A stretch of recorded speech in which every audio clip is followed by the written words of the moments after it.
रामपुर गांव में रामदीन नाम का एक किसान रहता था, जो अपनी छोटी सी जमीन पर काम करके किसी तरह अपना घर चलाता था।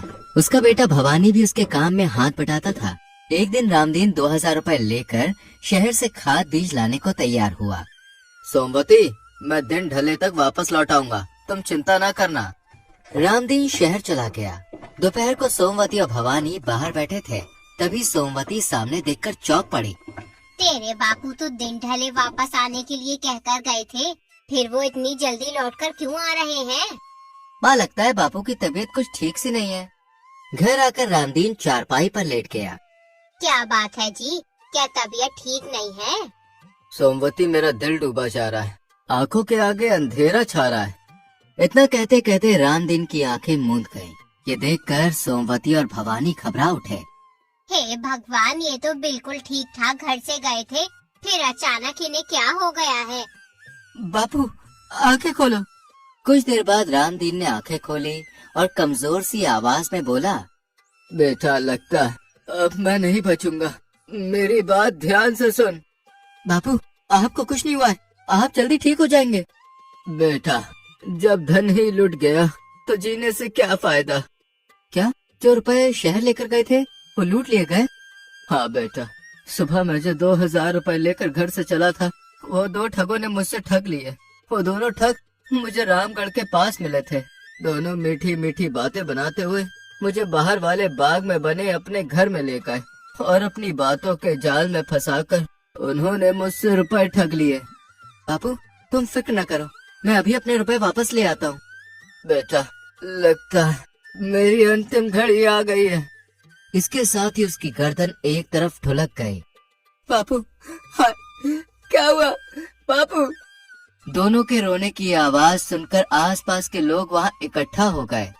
बेटा, जो होना था सो हो गया, अब मुर्दे को घर में रखने से कोई फायदा नहीं है, जल्दी से दाह संस्कार का प्रबंध करो। भवानी ने भारी मन से अपने पिता का दाह संस्कार किया। 13 दिन बाद रामदीन की 13वीं हो गई। तब भवानी सोमवती से बोला, माँ, मैं उन ठगों से बदला लूंगा। ये क्या कह रहा है तू बेटा? माँ, मुझे जाने दो, वरना मेरी कसम झूठी हो जाएगी। सोमवती के लाख समझाने पर भी भवानी ने उसकी एक ना सुनी और 500 रुपए लेकर घर से निकल गया। भगवान मेरे बेटे की रक्षा करना, इसके सिवा मेरा कोई नहीं है। भवानी चलते चलते रामगढ़ के बाहर वाले बाग में जा पहुँचा। लगता है वो सामने वाला घर उन ठगों का ही है, मुझे जल्दी से वहाँ पहुँचना चाहिए। भवानी बाग में बने उस घर के पास पहुँचा तो उसे घर के बाहर एक बुढ़िया नजर आई। मैं एक परदेसी आदमी हूँ, बहुत दूर से चला आ रहा हूँ, क्या आज की रात मैं आपके यहाँ ठहर सकता हूँ? क्यों नहीं बेटा, तुम इसे अपना ही घर समझो। वो बुढ़िया उन्हीं दो ठगों की माँ थी जिन्होंने रामदीन को ठगा था।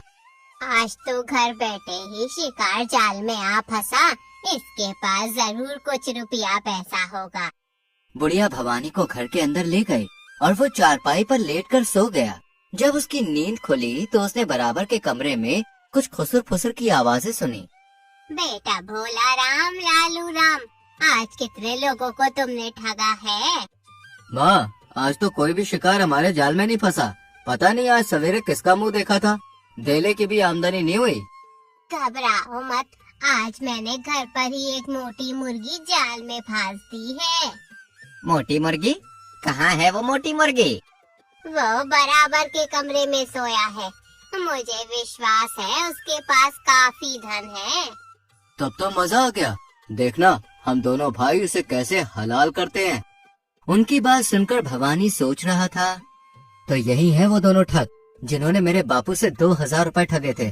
मुझे इन्हें ही मजा चखाना है। मन ही मन कुछ सोचकर उसने बराबर वाले कमरे में प्रवेश किया। उसे देखकर बुढ़िया बोली, आओ बेटा, मैं अभी तुम्हारा ही जिक्र कर रही थी। माँ, यही है हमारा मेहमान। हाँ बेटा, यही भवानी है। तभी कमरे में लालू राम की पत्नी लीला ने प्रवेश किया और कहा, खाना तैयार है, आप सब लोग खाना खा लीजिए। तुम रसोई में चलो, हम वहीं पर आते हैं। ये सुनकर लीला रसोई घर की तरफ चली गई। उसके जाने के बाद लालू राम भवानी से बोला, चलो पहले खाना खा लो। चलो भाई, मुझे भी बहुत भूख लगी है। सब वहाँ से उठकर रसोई घर में आ गए। रसोई घर में एक सुंदर सी लड़की ने सबको खाना परोसा।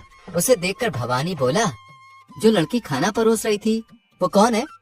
वो हमारी छोटी बहन कजरी है।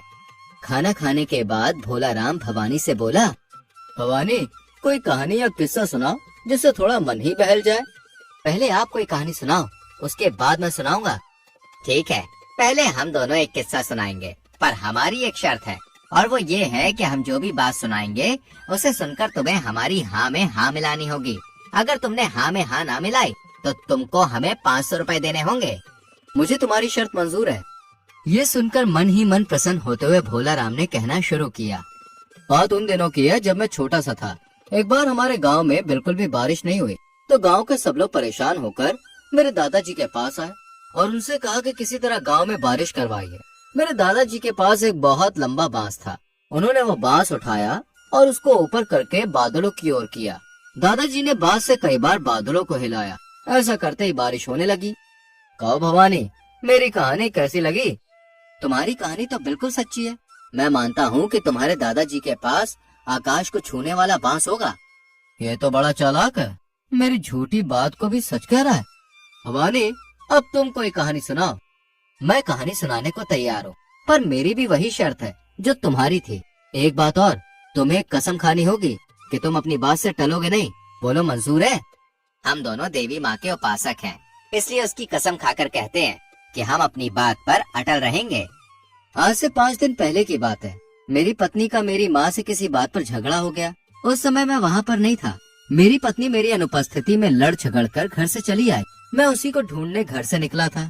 तुम्हारे यहाँ आकर मेरी तलाश पूरी हो गई और मेरी रूठी हुई पत्नी मुझे यहाँ मिल गई। क्या तुम्हारी पत्नी? और यहाँ पर कौन है तुम्हारी पत्नी? मेरी पत्नी कजरी है, और कौन होती? कहो, मेरी कहानी सच्ची है या झूठी? हम दोनों आपस में सलाह करके तुम्हारी बात का जवाब देते हैं। लालू राम और भोला राम उठकर कमरे से बाहर आए। भैया, ये तो हमारा भी ताव निकला। ये तो हमें ही उल्लू बना गया। अगर उसकी बात झूठी कहते हैं तो उसे 500 रुपए देने पड़ेंगे, और इस समय तो हमारे पास फूटी कौड़ी भी नहीं है। ऐसा करते इसकी कहानी को सच मान लेते हैं और कजरी को इसके साथ भेज देते हैं। पर जवान बहन को उसके साथ कैसे भेजते हैं? भाई, जब हमारे पास 500 रुपए होंगे तो भवानी को 500 रुपए देकर कजरी को वापस ले आएंगे। फिर दोनों भवानी के पास आए। क्योंकि हमने कसम खाई है, इसलिए हम सच कह रहे हैं कि तुम्हारी कहानी सच्ची है। तब तो मैं कजरी को अपने साथ लेके जा सकता हूँ। भवानी, इस समय हमारे पास 500 रुपए नहीं है, सो तुम कजरी को अपने साथ लेके जा सकते हो। पर देखो, आज से ठीक 5वें दिन हम तुम्हारे गांव आएंगे और तुम्हें 500 रुपए देकर कजरी को छुड़ा ले जाएंगे। मुझे कोई एतराज नहीं है भाई। तब लालू राम और भोला राम अपनी माँ के पास गए और उसे सारी बात बताई। भवानी को ठगने के चक्कर में तो हम खुद ठगे गए। तुम फिक्र ना करो माँ, हम जल्द से जल्द कजरी को वापस ले आएंगे। फिर भवानी कजरी को साथ लेकर अपने घर की ओर चल पड़ा। आधी रात के करीब वो घर पहुँचे। सोमवती इस समय पुत्र को देखकर चकित रह गई। बेटा, तू इस समय कहाँ से आ रहा है और ये लड़की कौन है? माँ, मैं आज उन दोनों ठगों को अपने जाल में फंसा कर आया हूँ। अब मैं जैसे जैसे जाल को खींचूंगा वैसे वैसे उन ठगों को नानी याद आती जाएगी। तब भवानी ने कजरी के बारे में सोमवती को बताया। सारी बात जानकर सोमवती घबरा उठी। बेटा, तू उन दोनों को मात देकर आया है, इसलिए अब वो तेरे से खार खाए बैठे होंगे। माँ, तेरे बेटे का कोई कुछ नहीं बिगाड़ सकता। तू बेकार में डर रही है। कजरी माँ बेटे की वार्तालाप चुपचाप सुन रही थी। सारी बात जानकर वो भवानी से बोली, मुझे दुख है कि मेरे भाइयों की वजह से तुम्हारे पिता की मृत्यु हुई। दोष तुम्हारा नहीं, मेरे भाइयों का है। मुझे तुमसे कोई शिकायत नहीं है। कजरी को भवानी के घर पर आए हुए 4 दिन बीत गए। इन 4 दिनों में उसने सोमवती को कुछ भी काम नहीं करने दिया। भगवान ऐसी मेहनती बेटी सबको दे। इस घर को ऐसी ही बहू की जरूरत थी। अगर कजरी इस घर की बहू बन जाए तो कैसा रहे। इधर रात को लालू राम और भोला राम बहुत बड़ी ठगी करके वापस लौटे। माँ, आज तो हमने बहुत तगड़ा हाथ मारा है। पूरे 10,000 रुपए हाथ लगे हैं। ये तो बहुत अच्छी खबर है। अब तुम दोनों कल जाकर भवानी को 500 रुपए देकर कजरी को वापस ले आओ। ठीक है माँ। उधर 5वें दिन सुबह भवानी कजरी से बोला, आज तुम्हारे दोनों भाई तुम्हें लेने आएंगे, क्या तुम उनके साथ जाना चाहोगी? नहीं, अब मैं उनके साथ नहीं जाऊंगी। तुम्हारी दुख भरी कहानी सुनकर मुझे अपने भाइयों से घृणा हो गई है। ठीक है, अब मैं जैसा कहूँ वैसा ही करना। इससे पहले कि तुम्हारे दोनों भाई यहाँ पे आ पहुँचे, तुम बढ़िया पकवान बनाकर तैयार कर लो। कजरी को ये निर्देश देकर भवानी सोमवती के पास पहुँचा और बोला, माँ, आज कजरी के दोनों भाई आने वाले हैं। आज देखना मैं उन्हें कैसे उल्लू बनाता हूँ। क्या करेगा तू भवानी? तब भवानी ने अपनी माँ को अपनी योजना बताई। मैं नहीं जानती थी कि तू इतना अक्लमंद है रे। अब मुझे विश्वास हो गया है कि तू उन दोनों ठगों के छक्के छुड़ा कर रहेगा। भवानी आंगन में पहुंचा। वहाँ 2 बकरियां खड़ी हुई थी। उसने एक बकरी को साथ लिया और गांव के बाहर की ओर चल दिया। गांव के बाहर पहुंचकर वो एक पेड़ के नीचे बैठ गया। मुझे यहाँ बैठकर उनकी प्रतीक्षा करनी चाहिए। वो दोनों इसी रास्ते से रामपुर में प्रवेश करेंगे। भवानी को वहाँ पर बैठे हुए काफी समय व्यतीत हो गया। तभी उसे दूर से 2 आदमी आते हुए दिखाई दिए। लगता है यही लालू राम और भोला राम है। जैसे ही वो दोनों भवानी के समीप पहुँचे, आओ भाइयों, बैठो। लंबे सफर से आ रहे हो, पहले थोड़ी देर यहाँ पर बैठकर सुस्ता लो, फिर घर चलेंगे। तुम ठीक कह रहे हो भाई। लालू राम और भोला राम पेड़ के नीचे बैठ गए। तब भवानी बकरी से बोला, बकरी, जल्दी से घर जाकर सूचना दो कि मेहमानों के लिए जल्दी से भोजन बन जाना चाहिए। हम तुम्हारे पीछे पीछे आ रहे हैं। इतना कहकर भवानी ने बकरी को गांव की ओर दौड़ा दिया। कमाल है, एक बकरी घर जाकर सूचना देगी? क्या ऐसा हो सकता है? बिल्कुल हो सकता है भाई। आओ घर चले, खाना तैयार हो गया होगा। तब वो दोनों भवानी के साथ उसके घर की ओर चल दिए। घर पहुंचकर भवानी सोमवती से बोला, माँ, मैंने बकरी को खबर देने के लिए घर पर भेजा था। क्या उसने खबर दे दी? हाँ बेटा, उसने कहा था कि मेहमानों के लिए खाना बनाना है। तुम हाथ मुंह धो लो, खाना तैयार है। जरूर कोई खास बात है उस बकरी में। माँ, वो बकरी कहाँ है? बेटा, उसे मैंने आंगन में बांध दिया है। हमें इस बकरी को किसी भी तरह से भवानी से ले लेना चाहिए। ये हमारे बड़े काम की है। जब वो खाना खा चुके तो भवानी हाथ धोने चला गया। तब लालू राम भोला राम से बोला, हमें से चमत्कारी बकरी ले लेनी चाहिए, पर भवानी हमें अपनी करामाती बकरी क्यों देगा? ऐसा करते हम जो 500 रुपए लाए, उसके बदले हम भवानी से वो बकरी ले लेंगे। फिर दोबारा आकर हम भवानी को 500 रुपए दे देंगे और कजरी को ले जाएंगे। तब तक कजरी यहीं पर रह लेगी। हाँ, ये ठीक रहेगा। भवानी को आने दो, उससे बात करते हैं।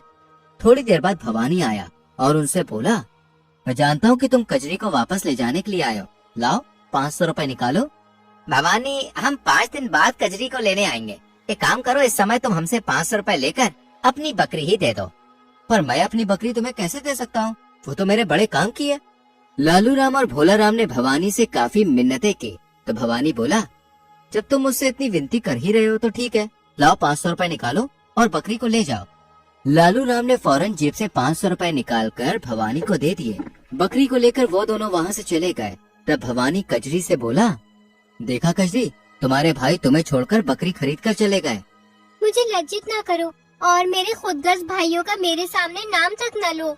इधर लालू राम और भोला राम गाँव के पास पहुँचे तो लालू राम बकरी से बोला, बकरी, जल्दी से हमारे घर पहुंचकर हमारे आने की सूचना दो और लीला से कहना कि हमारे लिए खाना बना कर रखे। बकरी उछलती कूदती वहाँ से चलती बनी। अब देखना बकरी का कमाल, घर पहुँचने पर हमें खाना तैयार मिलेगा। कुछ ही देर में वो दोनों अपने घर जा पहुँचे। उन्हें देखकर उनकी माँ ने कहा, कजरी कहाँ है? क्या उसे साथ नहीं लाए? इससे पहले कि भोला राम कुछ कह पाता, लालू राम बोला, माँ, क्या खाना नहीं बना? मैंने तो बकरी को अपने आने की सूचना देने के लिए घर भेजा था। बकरी? यहाँ तो कोई बकरी नहीं आई। बकरी घर नहीं पहुँची? ये कैसे हो सकता है? हमने खुद अपनी आँखों से उसका चमत्कार देखा था। भाई, गलती हमारी है जिसकी वजह से बकरी घर नहीं पहुँची। पर हमारी गलती क्या है भाई? भाई, बकरी ने भवानी का घर तो पहले से ही देखा हुआ था ना, इसलिए वो उसके घर का रास्ता जानती थी। इसलिए पहले हमें उसे अपना घर दिखाना चाहिए था, उसके बाद में उससे काम लेना चाहिए था। ओह, हमसे तो सचमुच में बहुत बड़ी गलती हो गई। इस घटना के 5 दिन बाद लालू राम भोला राम से बोला, चलो आज भवानी को 500 रुपए देकर कजरी को वापस ले आते हैं। और तब वो दोनों 500 रुपए लेकर भवानी के गांव की ओर चल दिए। इधर भवानी कजरी से बोला, कजरी, आज भी तुम्हारे भाई तुम्हें लेने आएंगे, क्या तुम उनके साथ जाना चाहोगी? नहीं, अब मैं यहीं रहूंगी और उनके साथ नहीं जाऊंगी। तो मेरी योजना सुनो, जैसे ही तुम्हारे भाई आएंगे मैं उनके लिए खाना बनाने को कहूँगा तुमसे। तब तुम खाना बनाने को मना कर देना। तब मैं क्रोध में भरकर तुम्हारी पिटाई करूंगा तो तुम जमीन पर गिर जाना और सांस रोककर मरने का नाटक करना। अच्छा ठीक है, आपने जैसा बताया मैं वैसा ही करूँगी। कजरी को अपनी योजना समझाकर भवानी आंगन में चारपाई बिछाकर बैठ गया। कुछ ही देर बाद लालू राम और भोला राम वहाँ आ गए। उन्हें देखकर भवानी बोला, कजरी, ओ कजरी, तुम्हारे भाई आए हैं, जरा इनके लिए गरम गरम दूध ले आओ। मेरे सिर में दर्द हो रहा है, तुम ही इन्हें दूध गर्म करके दे दो। क्या कहा? मेरी बात को टालती है? ठहर, मैं अभी तुझे मजा चखाता हूँ। इतना कहकर भवानी ने पास पड़ा डंडा उठा लिया और कजरी की उससे पिटाई करने लगा। लो मेरी बात टालने का मजा। हाय दैया, मर गई रे। इतनी बेदर्दी से क्यों मार रहे हो? भवानी पर उन दोनों की बातों का कोई असर नहीं हुआ और वो उसी प्रकार कजरी की पिटाई करता रहा। कुछ देर बाद वो नीचे गिर गई। भवानी, तुमने हमारी बहन को मार डाला, हम तुझे जिंदा नहीं छोड़ेंगे। वहीं रुक जाओ, अगर मैंने कजरी को मारा है तो मैं उसे जिंदा भी कर सकता हूँ। इतना कहने के बाद भवानी ने सोमवती से कहा, माँ, अंदर कमरे में जो 2 डंडे रखे हैं, जरा उन्हें उठा कर लाओ। अभी लाई बेटा। सोमवती ने दोनों डंडे लाकर भवानी को दे दिए। अब तुम इन 2 डंडों का कमाल देखना। भवानी ने एक डंडा जमीन पर पड़ी कजरी के पाँव के पास रखा और दूसरा डंडा सर के पास रखा। कुछ देर बाद कजरी ने आंखें खोली और वो खड़ी हो गई। ये सब देखने के बाद लालू राम ने भवानी से कहा, भवानी, ये दोनों डंडे बहुत जादुई हैं। क्या 500 रुपए लेकर तुम इन्हें हमें दे सकते हो? अगर तुम्हें डंडे इतने ही पसंद है तो लाओ, निकालो 500 रुपए। लालू राम जो पैसे कजरी के बदले में भवानी को देने आया था, उसने उन्हीं 500 रुपए में वो दोनों डंडे भवानी से खरीद लिए। तब भोला राम ने भवानी से कहा, भवानी, हमारे पास जो रुपए थे वो डंडे खरीदने में खर्च हो गए, इसलिए हम दोबारा रुपए लेकर कजरी को लेने आएंगे। ठीक है भाई, जैसी तुम्हारी मर्जी। ये कहकर दोनों अपने घर की ओर चल पड़े। घर पहुँचे तो लालू राम ने अपनी पत्नी से कहा, लीला, झटपट खाना लाओ, बड़े जोर की भूख लग रही है। थोड़ी देर रुको, मैं अभी लाती हूँ। लीला की बात सुनकर लालू राम आग बबूला हो उठा और वैसे भी उस पर जादुई डंडे के प्रयोग का भूत सवार था। मुझसे जबान लड़ाती है, अभी तुझे मजा चखाता हूँ। इतना कहकर उसने लीला की डंडे से पिटाई करनी शुरू कर दी और कुछ ही देर में लीला जमीन पर जा गिरी। ये तुमने क्या किया? अपनी पत्नी को मार डाला। रुको माँ, मैं अभी इसे जिंदा किए देता हूँ। तब लालू राम ने आगे बढ़कर हाथ में पकड़ा एक डंडा लीला के सिरहाने रखा और दूसरा डंडा उसके पाँव के पास रखा, पर लीला जीवित न हो सकी। वो हमें ठग गया, मैं उसे जिंदा नहीं छोड़ूंगा। दोनों भाई भवानी से बदला लेने का उपाय सोचने लगे। भाई, हम कल दिन निकलने से पहले भवानी के घर चलेंगे और उसे सोए हुए को बोरे में बांधकर गांव के बाहर वाली नहर में डाल देंगे। ना रहेगा बांस, ना बजेगी बांसुरी। ये ठीक रहेगा भाई। लालू राम और भोला राम सुबह होने से पहले ही भवानी के यहाँ पहुँच जाते हैं। उन्होंने सोते हुए भवानी को बोरे में बांध दिया और उसे कंधे पर रखकर दोनों घर से बाहर निकल आए। वो दोनों बोरे को लेकर गांव के बाहर वाली नहर के पास जा पहुँचे। पहले थोड़ा दम ले लेते हैं, फिर इसे नहर में फेंकेंगे। उन्होंने बोरे को एक झाड़ी के पास रख दिया और आराम करने के लिए बैठ गए। तभी लालू राम की नजर दूर पड़े बांस पर पड़ी। भवानी को नहर में फेंकने से पहले हमें उस बांस को नहर में डुबोकर देख लेना चाहिए कि नहर में किस जगह पानी ज्यादा है। जहाँ पर पानी ज्यादा होगा वहीं बोरे को फेंक देंगे। कह तो तुम बिल्कुल ठीक रहे हो भाई। लालू राम ने बांस उठा लिया और दोनों भवानी को वहीं छोड़ नहर के किनारे किनारे चल दिए। उनके जाने के बाद एक चरवाहा बकरियों को चराने ले जा रहा था। जब वो बोरे के पास से गुजरा तो उसने देखा, अरे ये बोरा यहाँ कैसे पड़ा है? जरूर इसमें कुछ माल होगा, मुझे इसे खोलकर देखना चाहिए। चरवाहे ने जैसे ही बोरे को खोला, कौन हो तुम और तुम्हें किसने बांधा है? भैया, मैं पास के गांव रामपुर का भवानी हूँ। मेरे गांव वाले जबरदस्ती मेरा विवाह करवाना चाहते हैं। वो लोग नदी के घाट पर नहाने गए हैं।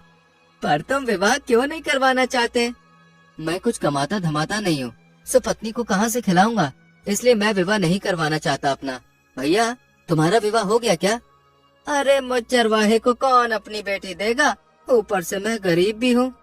तुम चाहो तो मैं तुम्हारा विवाह करवा सकता हूँ। तुम मेरे स्थान पर मेरे कपड़े पहनकर बोरे में बंद हो जाओ। जब मेरे घर वाले आएंगे तो समझेंगे कि मैं ही बोरे में बंद हूँ।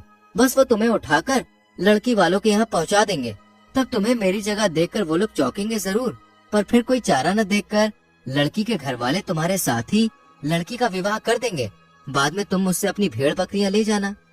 भवानी की बात सुनकर चरवाहा खुश हुआ और उसकी बात मान गया। तब भवानी ने चरवाहे को बोरे में बांध दिया और चरवाहे की बकरियों को हाँक हाँक कर अपने घर की ओर चल पड़ा। उधर काफी देर बाद वो लौटकर झाड़ी के पास आए और बोरे को लेकर उसी जगह पहुँचे जहाँ पानी ज्यादा था। फेंक दो साले को, बड़ा परेशान किया है इसने। तब भोला राम ने बोरे को नहर में फेंक दिया। भवानी तो डूब गया, अब क्या करें? भवानी के घर चलकर उसकी माँ को गला घोटकर मार देंगे और कजरी को अपने साथ ले जाएंगे। दोनों भवानी के घर की ओर चल दिए।